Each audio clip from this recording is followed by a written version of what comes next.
పవన్ కళ్యాణ్తో కలిసి కాపురం చేసుకుంటున్నప్పటికీ కంటే విడిపోయి విడాకులు తీసుకున్న తర్వాతే రేణు దేశాయ్ ఎక్కువ పాపులర్ అయ్యారు. ఆమె గురించి జనం, ఫ్యాన్స్, మీడియా ఎక్కువగా ఫోకస్ చేస్తూనే ఉంటారు. రేణు ఏం మాట్లాడినా, ట్వీట్ చేసినా అది వైరల్ అవుతూనే ఉంటుంది. ఆ మధ్య రేణు రెండో పెళ్లి చేసుకోబోతున్నారన్న వార్త హల్చల్ చేసింది. రేణు మాటలు, చేష్టలు అలాగే అనిపించాయి కూడా.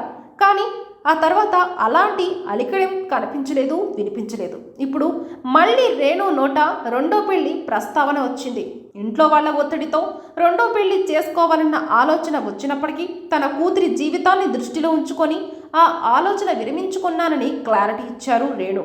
ఆద్య ఇంకా స్కూల్కు వెళ్లే దశలోనే ఉందని, తనకు కాలేజీకి వెళ్లే వయసు వస్తే పరిపక్వతతో ఆలోచించగలదని, అలాంటి తరుణంలో తనని అన్ని విధాలుగా అర్థం చేసుకుంటుందని, అప్పటి వరకు పెళ్లి ప్రస్తావన రానివ్వకూడదని నిర్ణయించుకున్నారని చెప్పుకొచ్చారు. గతంలో ఇంట్లో వాళ్ళు ఓ సంబంధం తీసుకొచ్చారని, పెళ్లి చేసుకోమని ఒత్తిడి చేశారని గుర్తు చేశారు.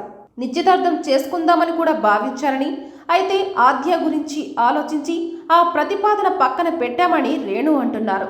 భవిష్యత్తులో పెళ్లి చేసుకుంటారా అని అడిగితే మాత్రం సమాధానం ఖచ్చితంగా చెప్పలేదు. కానీ రేణు మాటలు వింటుంటే ఆ అవకాశాలు ఉన్నట్లే అనిపిస్తుంది. ఇంట్లో వాళ్ళ ఇష్టమే తన ఇష్టమని, వాళ్ళు ఇప్పటికీ తన పెళ్లి గురించి ప్రస్తావిస్తూనే ఉంటారని చెప్పుకొచ్చింది రేణు.